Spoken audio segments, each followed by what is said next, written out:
Fortunate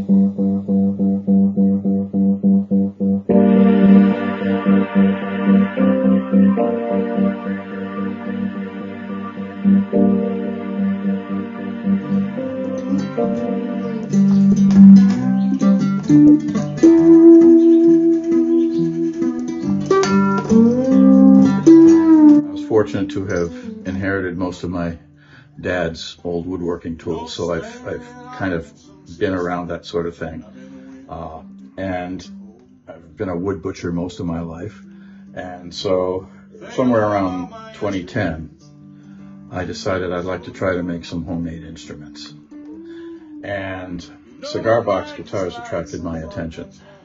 So I've been since then running around scavenging recycled stuff. If you come over, you can look and see. I've got a ton of interesting boxes here. I collect some old license plates. There's one for a New Hampshire tractor. I'm just a poor boy, I'm singing for my meals, that's right. You know how it feels, boy, traveling hard, singing for your meals. The earliest ones were totally acoustic and were made out of recycled and found objects.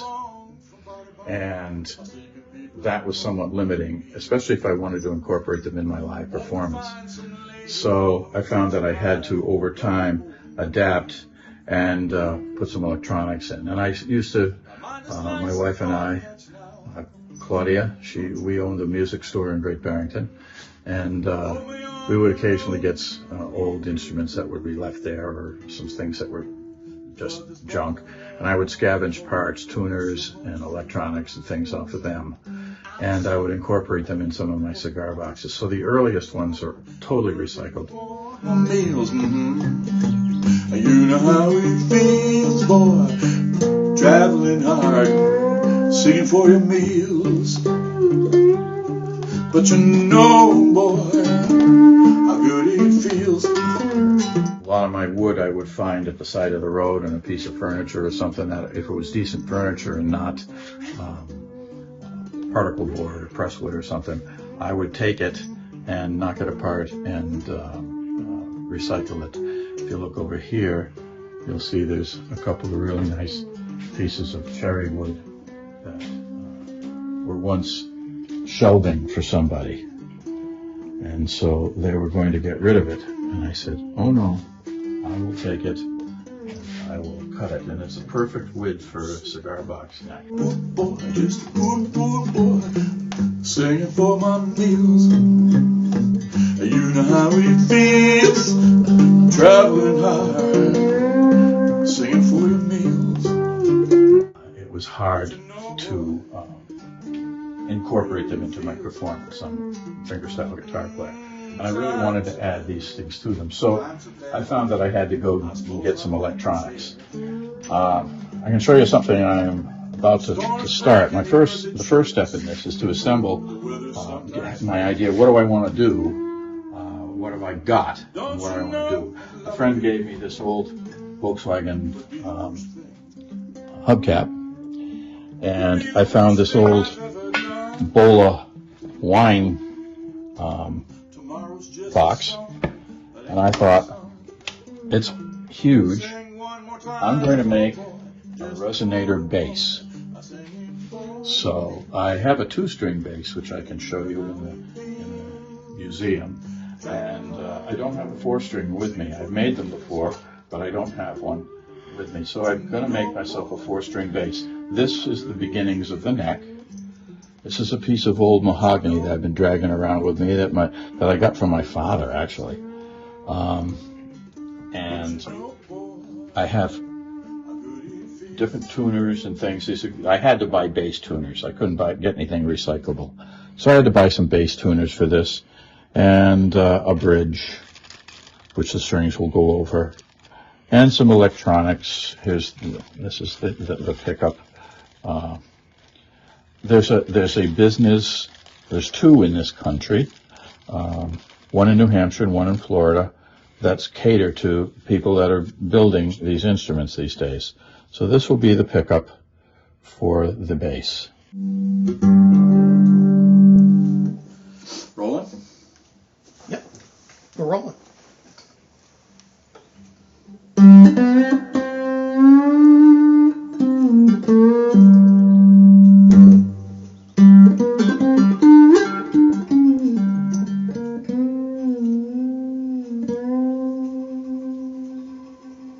It's an evolutionary process. I don't sit down and design this, it's got to be like this. Every one of my instruments is different. The dimensions are different because the materials are all different sizes. The bits of wood that I have, you see some over here, they're different sizes, different thicknesses, different consistencies. So depending on what I have and what I want, kind of come together and dictates how it turns out.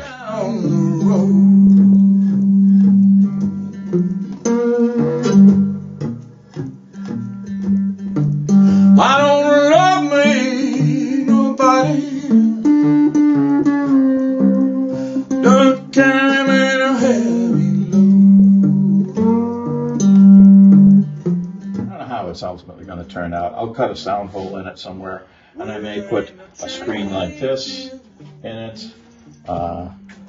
I may put, I found somebody who laser cuts these sound hole things, so I may put something like this on it, and who knows how it's going to end up. I'm just, like I say, assembling components that will one day find themselves on there.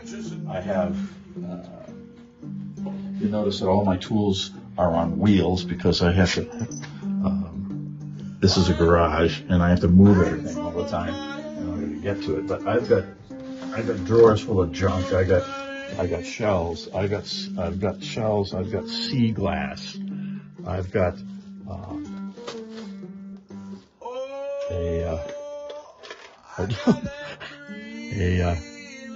canister full of chicken and turkey bones from various meals I've had. Traveling on.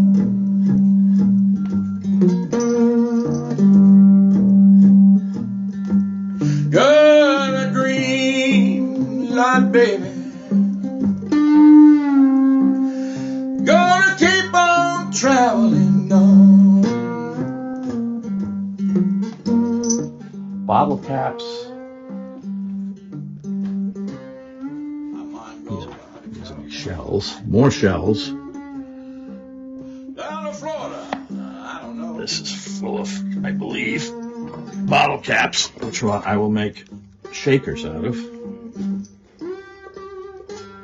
I did not drink all the brews. Nor did I smoke all the cigars necessary to empty these boxes. You would be surprised at how many people ask me, "Did you smoke all those cigars?" No. Every once in a while, I'll smoke a cigar.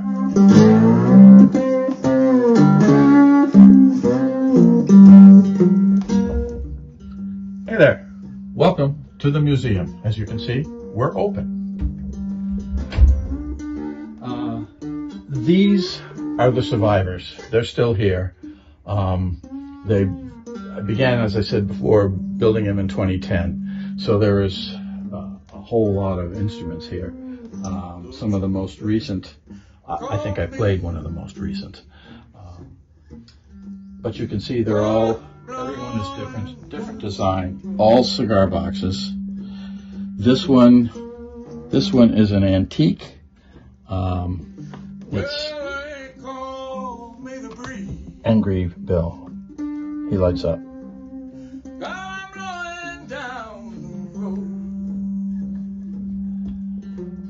This one has a cigar, a wooden cigar as a bridge,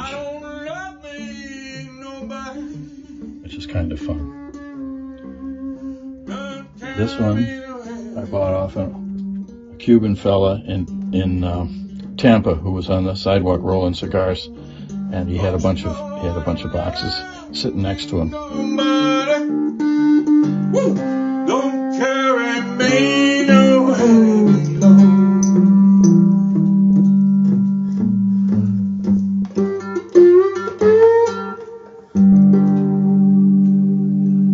prior to the Civil War, cigars were sold in barrels.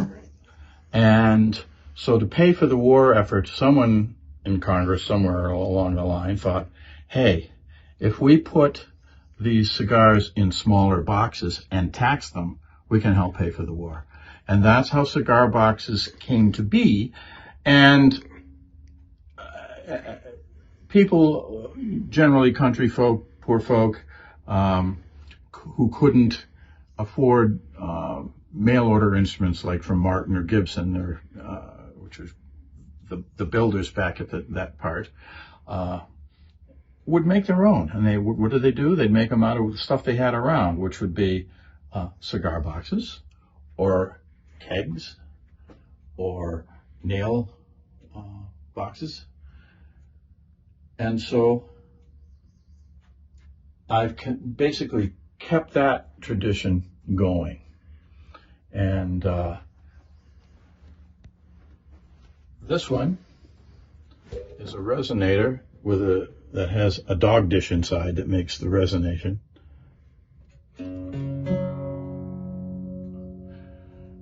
This one is made out of a 47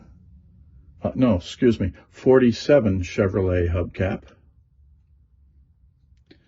This is an antique box, which I bought because I thought it was funny.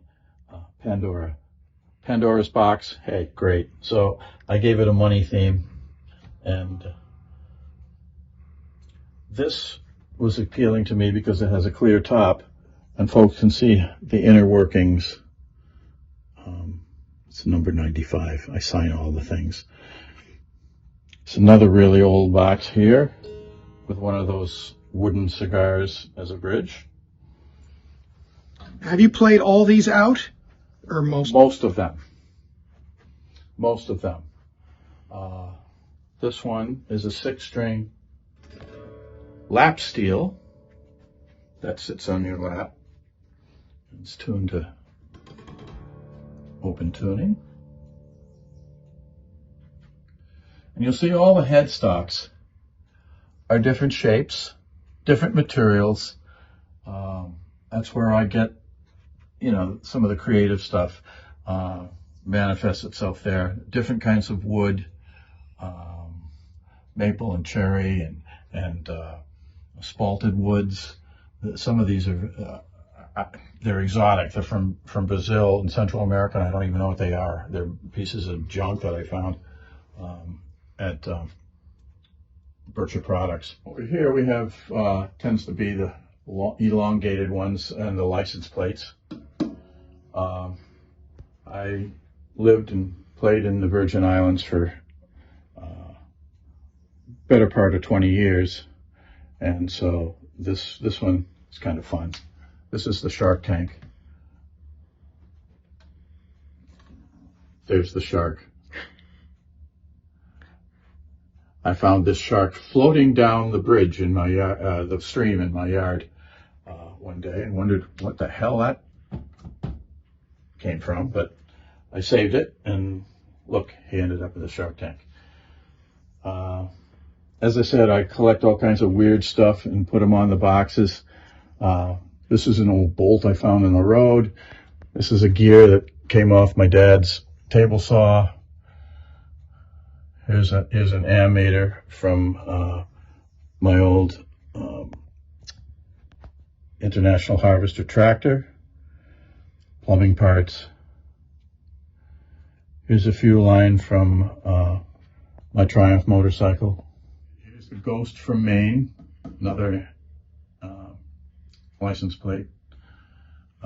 This is an intact Maine license plate from 1934. I found it in an antique shop, and still in its envelope with its original papers and everything. It had never been used, so I snatched that up for a couple of bucks. And they're kind of fun. I will play with this one now and again, because people get a kick out of that.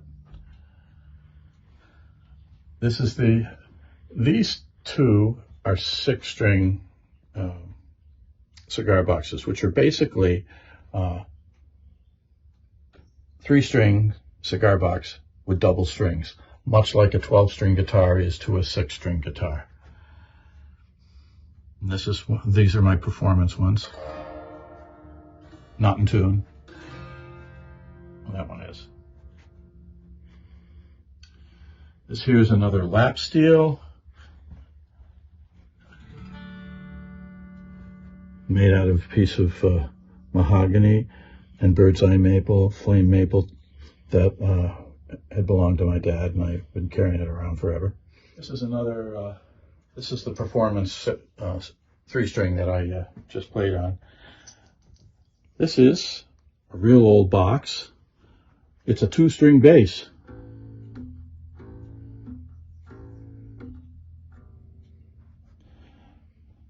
Another 6-string. And probably the strangest one of all is this shamanic deal, which I don't perform with because I think people would think I'm some kind of a, like I said, a shamanic nut. But this is a goat skull that a friend of mine from the Virgin Islands gave me and dared me to make an instrument out of it. So I did. And it's got all kinds of totems. This is the Taino Indian symbol. Some beads and shells.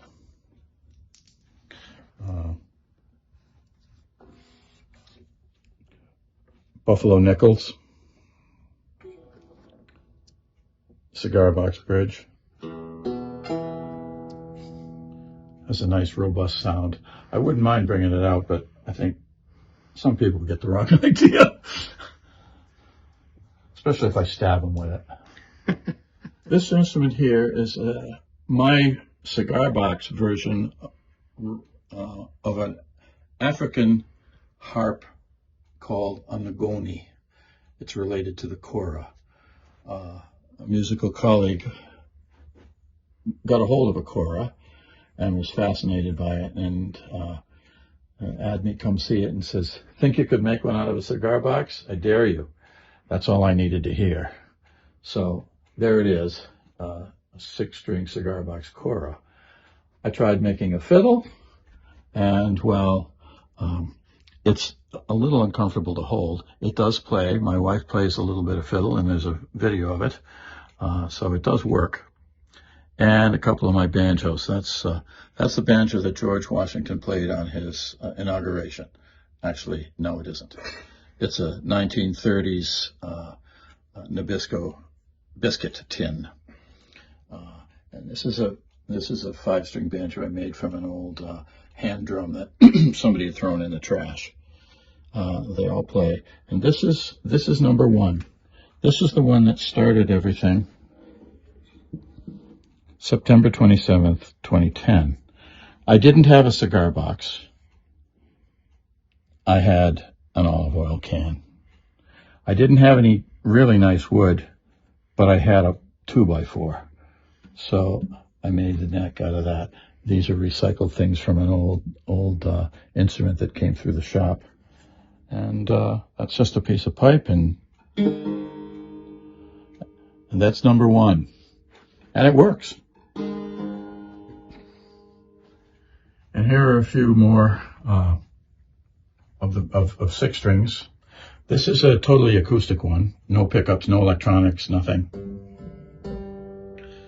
So it interesting materials and a punch box. This is a sink drain.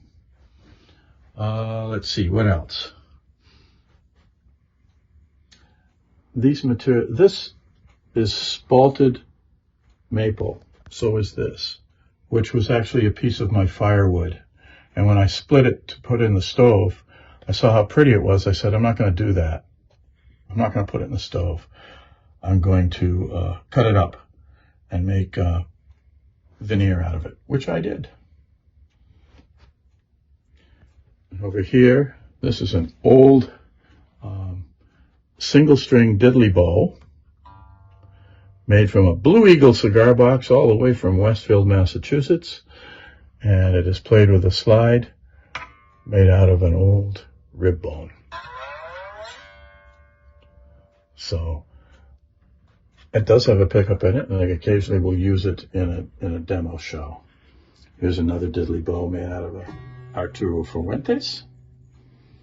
And Ry Cooder and Taj Mahal are glad that you came here today. As am I. I'm David Reed, and thanks for watching this program on CTSB. You can go to my website, www.tambouraproductions.com. You can see my performance schedule. I'm kind of all over the place. And, you can get in contact with me if you're interested in any of these instruments. So thanks for dropping by.